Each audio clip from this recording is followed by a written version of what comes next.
important. What we see in our time, we see some brothers, some imams, so-called sheikh, are utilizing the suffer of some Muslim brothers and sisters to make money from their suffering. Like constantly £150 for someone to call you, for a Muslim to call you, seek advice from you. You go and charge him £150. When the messengers, the prophets and messengers say, we don't want no reward from you. If you're an imam or you sheikh or a teacher, if you need money, then go work, ya akhi. You don't have to be imam. Yeah, go work, you can work. Sometimes you can work in that time and be imam.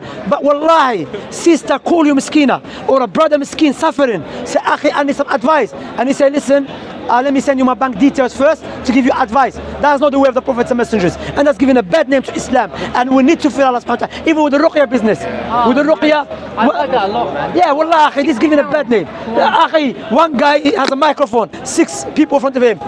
100. Akhi, this guy is more rich than the queen, man. I'm not sure if the queen is rich anyway. But I'm not sure if the queen is rich. But this is a mushkila. لا يجوز Sheikh Fawzan says haram. Akhi, why? Because why, brother? Yeah, we are Muslims. We have to love one another for the sake of Allah. If I see my sister suffering or my brother suffering, calling me, just 10 minutes, ask me advice, I'm gonna say no. Let me send you my bank details. No, where is the verse? لا نريد منكم جزاء ولا شكورا. We don't want no good from you. Not even, don't reward us. Don't even say thank to us. Leave it to Allah. Someone, he has his son, has a doubt, and he brings him to you and he say, no, akhi, you know, I have to charge. That's the way of the Prophet. Wallah, we need to fear Allah subhanahu wa ta'ala, man. Wallah, akhi, ikhwan, my brothers and sisters, wallah, that's not from the deen. Wallahi, and may Allah save us all. Yes, I know sometimes you need money. If you need money, go do a work, do night shift. But to start utilizing the suffer of the people, because you know when someone is suffering, that extreme vulnerable, that extreme, yeah. So you ask them, you take. I know an Algerian brother, yeah. He paid nearly £500 for ruqya, and guess what they gave him? Magic. Yes, he came to me in the Masjid Dar Sunnah. I checked it up. I said, brother, you can't even understand the wording, and it's a magic. Wallah, it's look here to billah. You know, we have to fear Allah subhanahu wa ta'ala. It's advice to everyone, including myself, because I can do that in the future and never know. But I ask Allah to not make me do that and to help me and save me from that, you know. Because wallah, it's aib, man.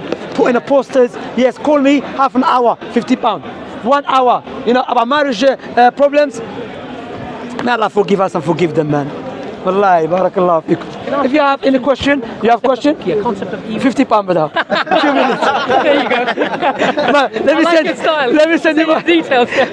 Listen, I'll take the card with the PIN number as well, you know? You've got the card. You've got the card. Yeah, Concept of evil. The concept of evil, yes. Like, for example, Allah created evil. So, for example, there's an insect that can actually guide your eyes out, take it flesh eating. Yeah. So therefore your God is evil. How do you respond to something like that? Okay, that's a good one. Did Allah create evil? No, Allah never create evil. Okay? We have to understand that. That's what Nabi ﷺ said, Al-khayru kulluhu biyadik. All goodness is in your hand.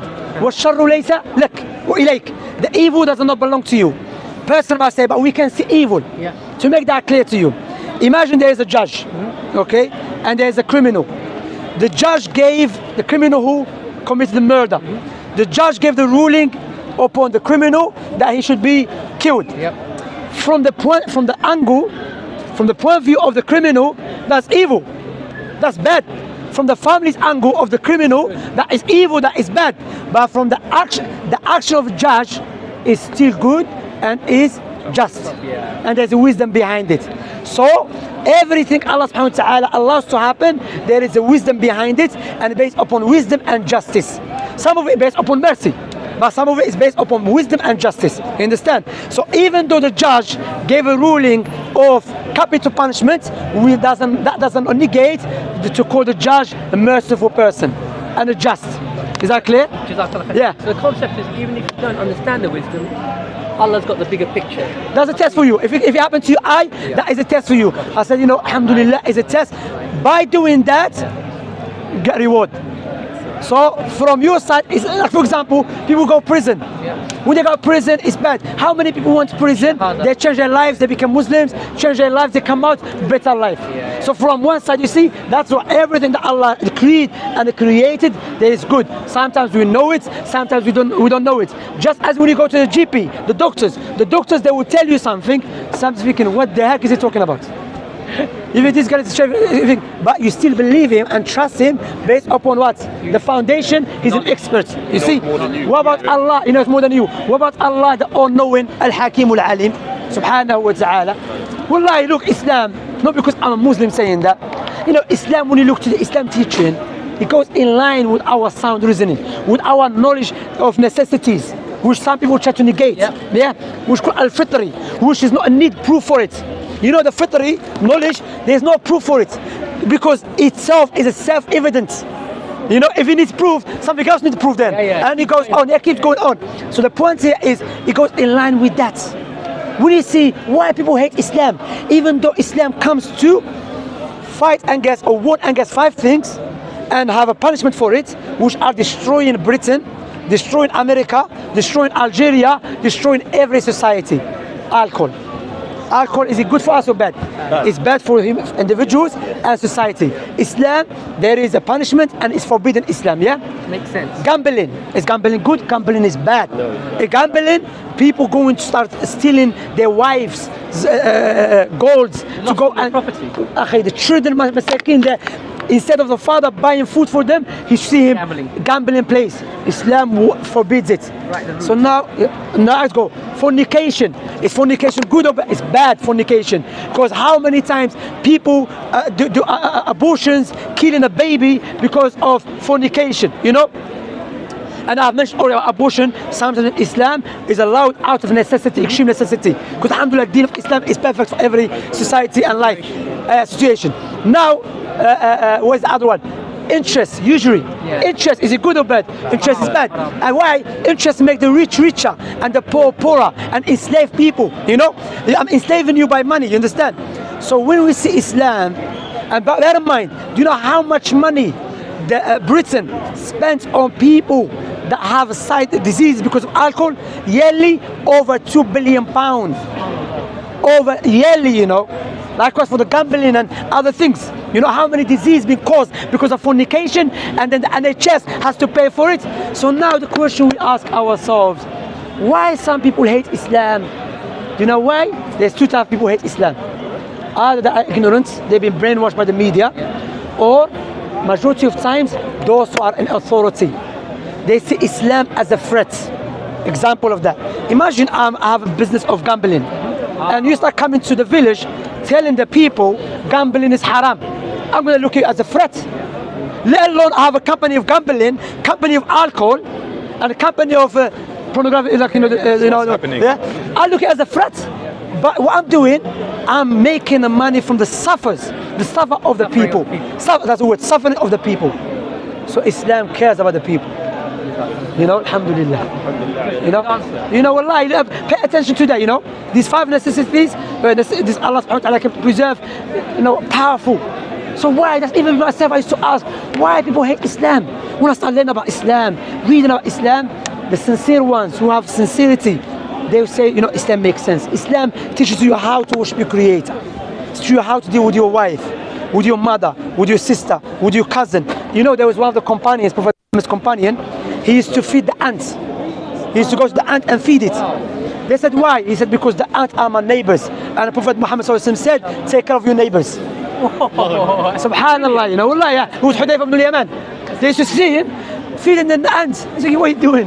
He says, my neighbor, and Prophet Muhammad there was the Prophet asked him for blood in the kutlum. You know, Prophet Muhammad saw a man. You know, Prophet from the miracles that Allah has given him, that was able to understand the language of the animal. A camel came to him complain. Prophet Muhammad said, who is the owner of the camel? He said, I am Messenger of Allah. He said, what you're doing is evil, because you're making this camel work hard and you're not giving it a rest and feeding it. You know, so Islam, yes, Islam will allow you to eat meat, but there's a way to even treat how to slaughter the animals. Because why? You know, when these people say animals right, so don't eat no meat. We accept some animals right, but when we say don't eat no meat, okay, Did you know there's a group now? There's the right of the plants. They say plant has a life. Yeah. So don't eat plants. So I'm gonna eat plastic. Die.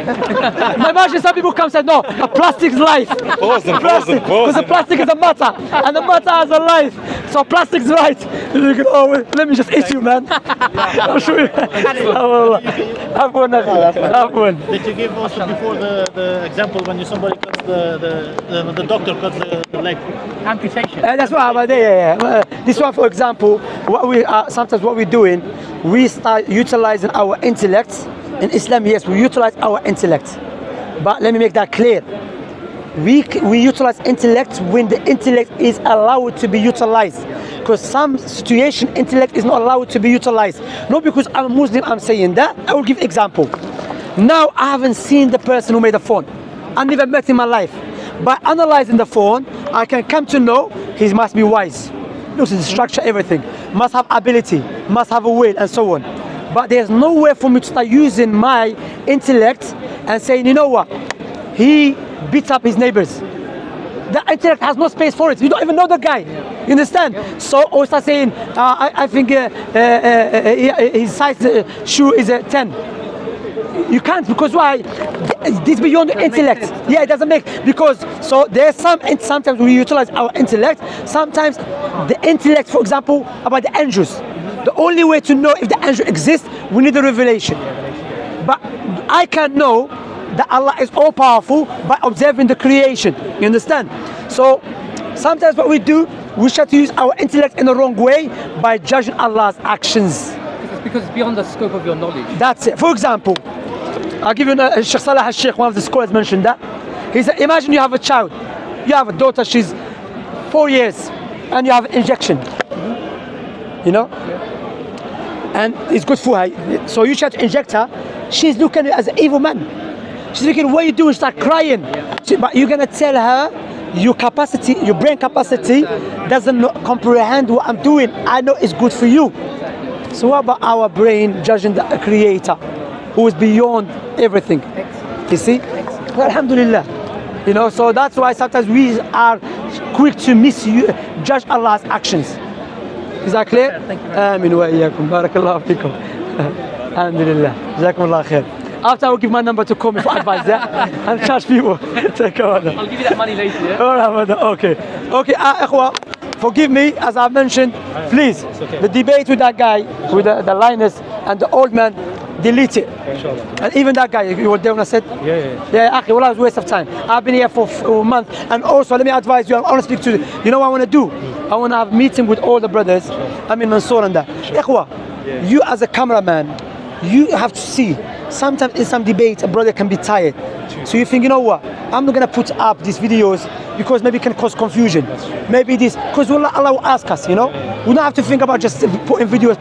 Do you understand? It's up to them sometimes, right? They have to tell us. Yeah, but the brothers have to fear Allah subhanahu wa ta'ala, not just, make videos, no. Because why? What we're doing, inshallah, is ibadah, is an act of worship. Yeah. An act of worship has to be sincerely that because that guy, he was standing here, tried to justify killing a baby. I'm not going to allow this man to be on camera, on a video when people are watching it. Some people may be crazy, they think it's okay. Wallah, it's way more harm, man. Why didn't you go around the Finish pot? Destroy. What do you think? I'm Mike Tyson, brother? Oh, you go and you debate them. Where you from? Morocco. مغربي ما شاء الله. إيه أخي You could destroy people. أخويا المغربي. المغربي المغربي أخويا هذا مغربي. المغربي ما شاء الله.